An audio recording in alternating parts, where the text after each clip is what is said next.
Hello everyone and welcome back to my YouTube channel. It's Samson here, British over TV.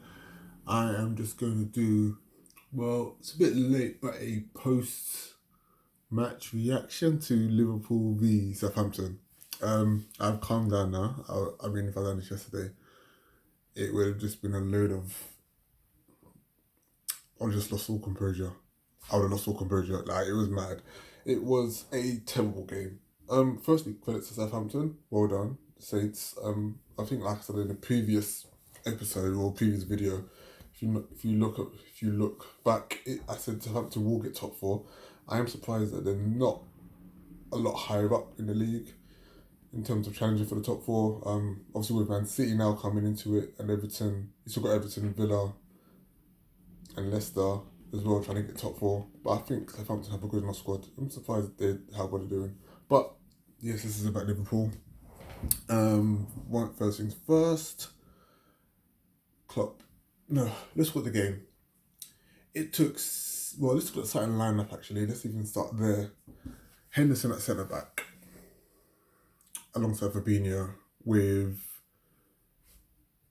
Williams and Nat Phillips on the bench. If that doesn't explain to you why we need to go and buy centre back, I don't know what else will. It's proven this season that we can't rely on Matip to stay fit. He's always injured just take this season away from it. Since we got him for free, since we signed him, should I say, he has been injured at least 3 times. Well, not even 3.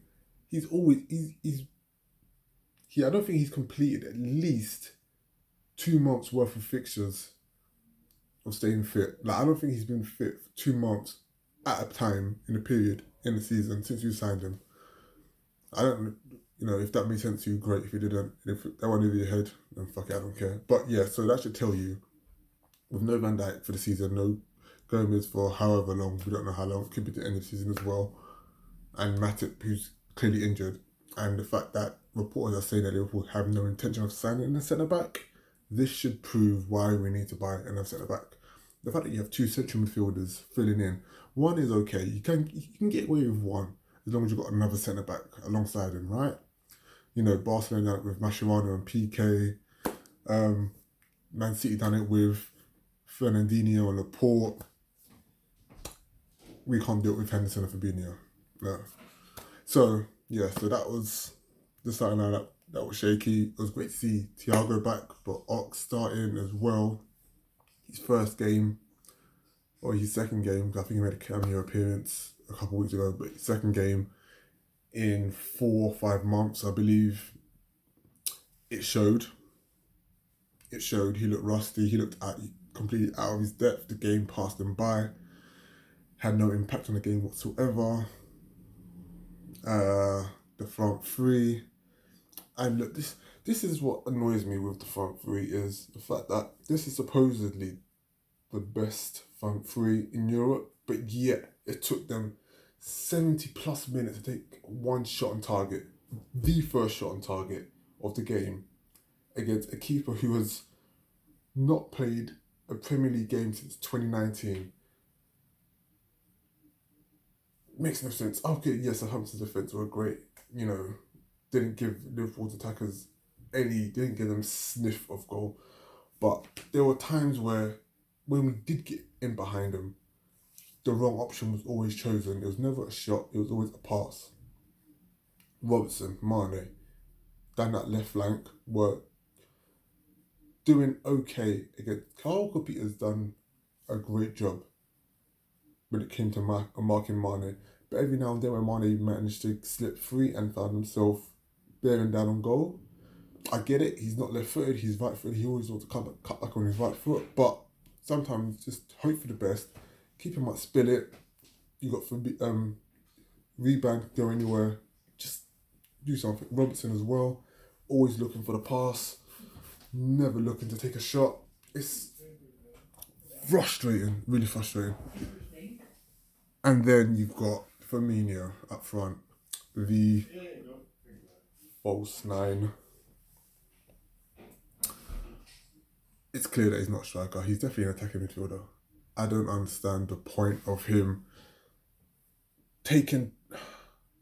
Oh mate, I'm starting to lose my composure again. He's clearly not a striker. I get it. He's a false nine. He's created this new role, this false nine, blah blah. But it's frustrating. It's so frustrating. And what makes this even worse? Hold on, back to Firmino.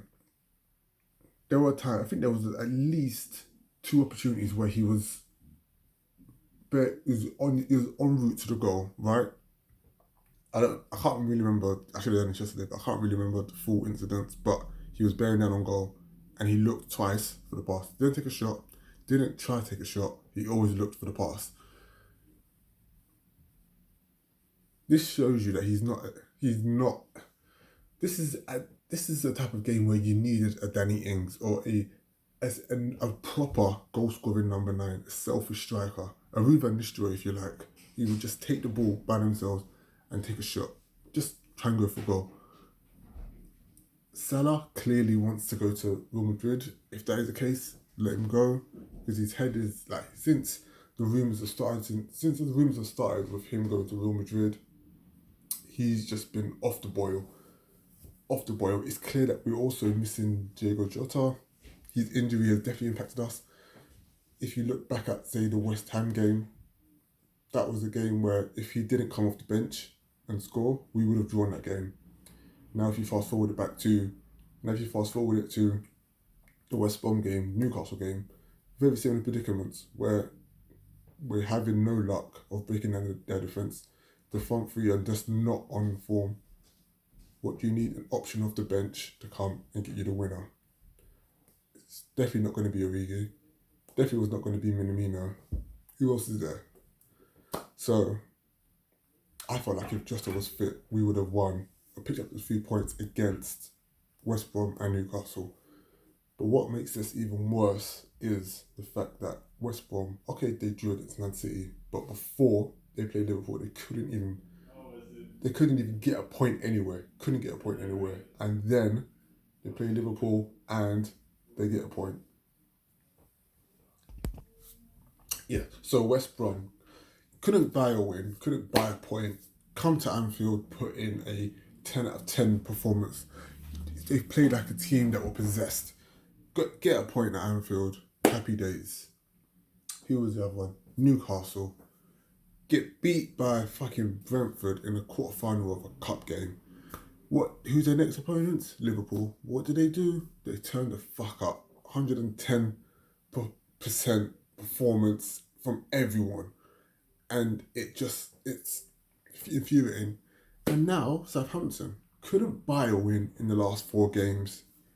Liverpool are the visitors. What happens? You guessed it. They fucking perform and turn up when it counts. Why is it? Same thing with Fulham.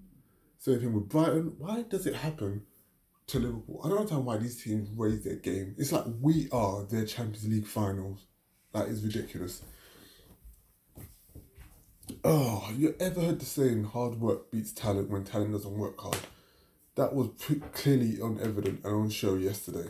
Like, literally, we have the array of talent that was on the pitch for Liverpool. But yet, the hard work and persistence of Southampton just saw them over the line. Saw them get 3 points. Saw us take nothing. Honestly, don't be surprised.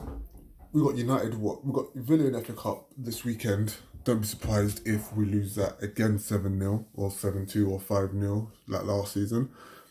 We got United after that at home. Don't be surprised. The way that this team is playing right now, do not be surprised if United are the first team to end, or is the team, to end our unbeaten home record for 3 years. Don't be surprised. Remember, you heard it here first. Because if United win, even if they lose to Burnley their game in hand, if they beat us at Anfield and they go 3 points clear of us, we can possibly kiss the trophy goodbye, because I don't see us catching up to them or getting it back, because we are right now struggling to score. Yes, we have problems in defence, but clearly we also have problems in attack. Can't wait for Jota to come back. Yeah, you look, poet, you didn't even know it. Anyway, look, let me know what you think. Is this worrying times for Liverpool? Should we sign another attacker? I mean, Origi's clearly going to go at some point this season or next season. But should we sign someone as a backup now in January? And what's up with these centre backs? Like, fucking hell. Like, at least get someone on loan. If you're not going to buy someone permanent, get them on loan. It's clear that we need a centre back, a good centre back as well. Oh, mate, frustrating times. But this is probably one of those testing times now under Jurgen Klopp's reign that we have as Liverpool supporters. And it's going to be interesting to see what happens and how he gets the team through this. But come on, you Reds.